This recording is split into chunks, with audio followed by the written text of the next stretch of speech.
सलमान साहब, ये भी तनकीद की जा रही है जिनको कल नून लीग बुरा भला कहती थी आज उन्हें गले से लगा लिया है। क्या वजह है? बलूचिस्तान में नून लीग को बाप की ज़रूरत थी या बाप को नून लीग की ज़रूरत थी? देखिए मरियम, पाकिस्तान में सियासत और जमहूरियत इसलिए मजबूत नहीं हो सकी कि पाकिस्तान में पॉलिटिकल पार्टी स्ट्रॉन्ग नहीं, और अगर पॉलिटिकल पार्टी स्ट्रॉन्ग हों तो फिर सियासत इलेक्टेबल्स के गिर्द नहीं घूमती। मैं इसमें एक हवाला ज़रूर दूंगा 1970 के इलेक्शन का, कि उस वक्त पीपल्स पार्टी और अवामी लीग जीती थी। अवामी लीग और पीपल्स पार्टी के आज मैं वो रिजल्ट्स देख रहा था कि उस वक्त इलेक्टेबल्स इतनी तादाद में नहीं थे। उस वक्त भुट्टो साहब की सियासी जद्दोजहद के हामिल लोगों को टिकट मिला था, और मेरा उकाड़ा से तल्लक है, जो लोग वहाँ से जीते थे उन्हें जानता भी कोई नहीं था इलाके में, लेकिन तलवार को लोगों ने वोट दिया। इसी तरह अवामी लीग में सियासी कारकुनों को तरजीह मिली। पाकिस्तान की सियासत में इलेक्टेबल्स की अहमियत और हैसियत क्या है, और वो जो आपने हवाओं का रुख कहा, देखिए बात ये कि ये इलेक्टेबल्स हर दौर में होती है। ये कौन है कि सियासी कारकुनों पे इनको तरजीह क्यों मिलती है?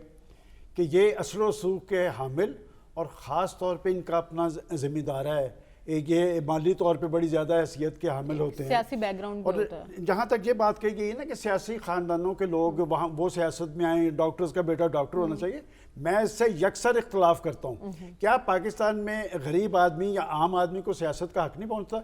और इसी वजह से पाकिस्तान की पोलिटिकल पार्टीज़ आप स्टूडेंट्स यूनियन के इंतखाबात नहीं करवाती और मुकामी हुकूमतों के सिस्टम को मजबूत नहीं बनाती, इसलिए कि जब आम आदमी का बेटा या वर्किंग क्लास के लोग जब ऐवानों के अंदर पहुंचते हैं तो मैं पूरे यकीन से कहता हूं कि वो सियासी क़यादतों के साथ और सियासी जमातों के साथ अपना जो तल्लक है और उससे खलूस को निभाते हैं। जाए जाके जेलों के अंदर जाके देखें सियासी कौन लोग जमातें वर्किंग क्लास को अहमियत देती हैं। मैं ये बात आप मेरी बात नहीं समझ पाए कि आज जो जेलों के अंदर मौजूद हैं वो तहरीक इंसाफ के सियासी लोग थे, वो जो अपॉर्चुनिस्ट थे, मौका परस्त थे, इबनुल वक्त थे, कहाँ गए? सारे उड़ गए ना।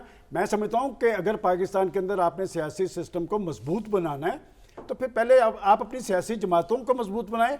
और ये जो बलूचिस्तान के विजिट की बात की है, मैं पहले भी लास्ट वीक यहाँ कह चुका हूँ कि वो इलेक्टेबल्स के गिर्द घूमती है। वहाँ भी अगर कुछ इलाकों के अंदर कोई वोट है तो वो JUI का नज़रियाती वोट है। अलबत्ता एक बात मैं ज़रूर कहूँगा कि नवाज शरीफ साहब वहाँ जाके, ये अब से नहीं, 2013 में भी उन्होंने कहा था कि हम वहाँ पर कौम परस्तों को तरजीह देंगे अपनी पार्टी पे, और उन्होंने तरजीह दे के दिखा दी। ये बड़ा सेंसिटिव सूबा है। मैं समझता हूँ कि वहाँ पर सबको साथ लेके चलना चाहिए, इसलिए कि वो कुदरती वसाइल से माला माल भी है, वहाँ पर ग्वादर की बंदरगाह भी है, सी पैक के वाले से भी इसका एक रोल है। तो बाजे के वहाँ के लोगों को अकोमोडेट करना चाहिए। देखें सियासी जमातें जो ख़ास लोग होते हैं अब तो वो भी नहीं रहा, वो पहले सेनेट में अकोमोडेट हो जाते थे, अब तो सेनेट में भी जो माली असर रसूख के अमल लोग हैं उनको अकोमोडेट किया जाता है। अगर पाकिस्तान के अंदर सियासी जमातें मजबूत होती तो सियासी जमातों को जाके इलेक्टेबल्स को राम ना करना पड़ता। और ये इलेक्टेबल्स की भी जो बात है 2018 में, देखें खान साहब ने जद्दोजहद की थी, बिलाखिर तो आगे से वहाँ सर सजदा हो गए कि उन्हीं के बारे में। और जो ही उन पर मुश्किल वक्त आया, अभी जो जिक्र किया जा रहा था वो इस्तेकाम में पाकिस्तान पार्टी जो है, ये जहांगीर तरीन साहब थे जिन्होंने 2011 में खान साहब को ये बताया कि जनाब आप जिस काम पे लगे हुए हैं यहाँ तो आपको जो सीटें नहीं मिलेंगी, उन्होंने लाके 30 इलेक्टेबल्स दिए। तो बहरहाल इलेक्टेबल्स की अपनी अहमियत और हैसियत है, लेकिन ये आपके साथ मुस्तकिल नहीं चलते। मैं 100 ऐसे अरकान की लिस्ट बना के आया हूँ, वो 100 अरकान पिछले 3 इंतखाबात में वापसियाँ बदल चुके हैं। और पाकिस्तान के अंदर अगर आपने वाक़तन अपना जमहूरी और सियासी सिस्टम को मजबूत बनाना चाहते हैं तो पॉलिटिकल पार्टी स्ट्रांग होंगी। दुनिया के जमहूरी माशरों में देख लें, वहाँ पर इलेक्टेबल्स नहीं, वहाँ पर पार्टीज इंपॉर्टेंट है और पार्टीज लोगों को आगे लेके आती हैं। हमारा सारा दौर मदार इलेक्टेबल्स पे है। तो आज मियाँ साहब जिनको साथ में ला रहे हैं, मियाँ साहब इस तरह ये भी देख लें कि मुश्किल वक्त में मियाँ साहब के साथ जो लोग खड़े रहे वो तो उनके पार्टी के लोग थे। तो बलूचिस्तान में मुस्लिम लीग नून का मुझे कोई पुरसाने हाल अच्छा नहीं लग रहा, बाकी सारी पार्टियों उन्होंने अकोमोडेट कर ली है। सलमान साहब, हम इलेक्टेबल्स की बात करें, इलेक्टेबल्स पर इन्हिसार करने वाली जमातों का मुस्तकबिल क्या होता है?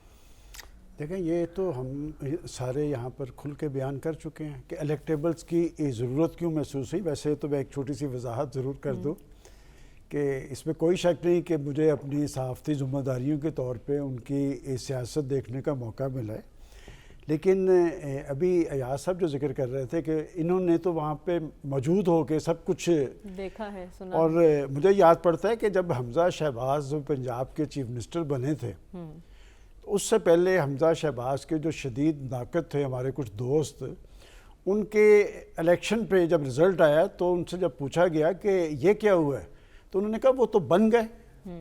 تو بات یہ کہ دیکھیں یہ بات درست ہے کہ پنجابی اپنا وزن ضرور ڈالتے تھے حکمران پارٹی کی طرف، لیکن ایک چینج آئی ہے کہ ہمیں اتنا احساس کمتری میں نہیں رہنا چاہیے۔ ہم یہاں پر ڈسکشن کر رہے ہیں کہ پنجاب کا لیڈر نواز شریف یا شہباز شریف یا مریم نواز وہ بلوچستان گئے ہیں۔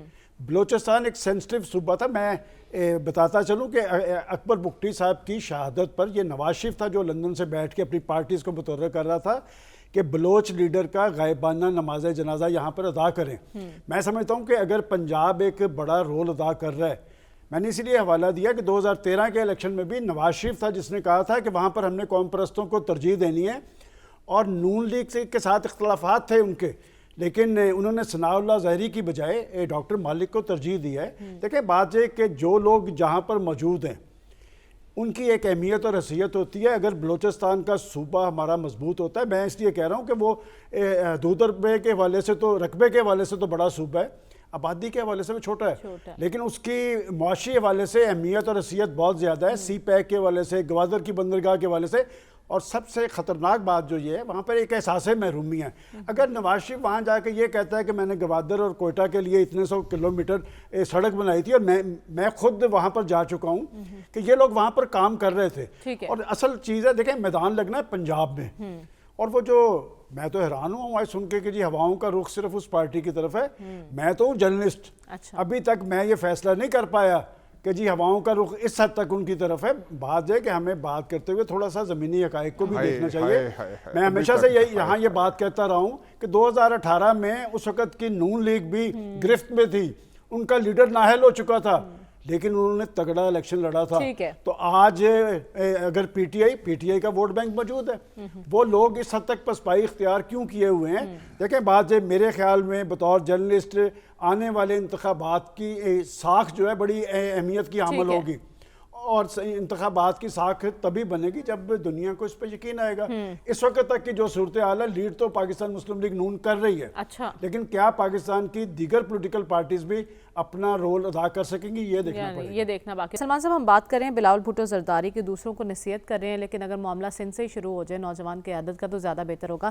وزیر اعظم بننے کی خواہش ہے ان کی، کتنی حقیقت پسندانہ ہے؟ وہ ایک صوفیانہ شعر ہے کہ کوے حسین فقیر سائیں دا کہ تخت نہیں ملدے منگیا، کہ تخت کے لیے آپ کو اپنی اہلیت ثابت کرنی پڑتی ہے، اور پاکستان کی وزارت عظمیٰ کا فیصلہ ایوان کے اندر ہونا ہے اور اکثریت پہ ہونا ہے۔ اور آپ نے جو بات کہی کہ سندھ کے اندر سے آغاز کریں، وہ سندھ بھی چھوڑ دیں، وہ بھی ایاز صاحب نے درست نشاندہی کی ہے کہ جی مہر برادران بھی ساتھ گئے، شیرازی بھی ساتھ گئے، غوث بخش مہر بھی گئے، یہ پرانے الیکٹیبلز ہیں۔ دیکھیں پیپلز پارٹی کی ترجیح بھی وہی ہے، اور بات یہ کہ بلاول بھٹو زرداری کے کرنے کا کام یہ ہے کہ بڑی اچھی بات کی ہے کہ نوجوانوں کی اہمیت اور حیثیت کو بروئے کار لاتے ہوئے پہلے وہ اپنی پارٹی کے اندر جس کے وہ چیئرمین ہیں وہاں پر نوجوانوں کو اہمیت دیں۔ ہوتا کیا ہے دیکھیں، ابھی تھوڑی دیر پہلے جب کہا گیا ہے کہ تحریک انصاف نے نوجوانوں کو ٹارگٹ کیا تھا، تو مجھے یاد پڑتا ہے کہ خان صاحب ہمارے آفس میں آئے تھے شکریہ ادا کرنے کے، دنیا نے بڑی اچھی کوریج کی اس نے۔ میں نے ان سے پوچھا کہ نوجوانوں کو آپ اہمیت اور حیثیت دیں گے؟ پھر آپ دیکھ لیں کہ وہ پارٹی کیسے آئی مسجد اقتدار پہ، وہی موقع پرست، وہی مفاد پرست، وہی اپرچونسٹ سارے۔ تو بات یہ کہ یہ نوجوانوں کی، میں کہتا ہوں کہ یہ سیاست جو ہے صرف سیاسی گھرانوں تک محدود نہیں رہنی چاہیے۔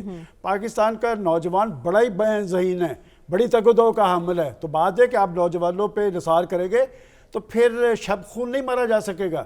پولیٹیکل پارٹیز کا آپ حصہ بنائیں۔ دیکھیں مریم نواز نکلی تھی نا، جب مسلم لیگ دبک کے بیٹھی ہوئی تھی تو مریم نواز باہر نکلی تھی۔ تو بات ہے کہ نوجوان کبھی لیڈرشپ کو اور سیاسی جماعتوں کو مایوس نہیں کرتے۔ بلاول بھٹو زرداری وزارت عظمیٰ چھوڑے، پہلے اپنی پارٹی کے اندر نوجوانوں کو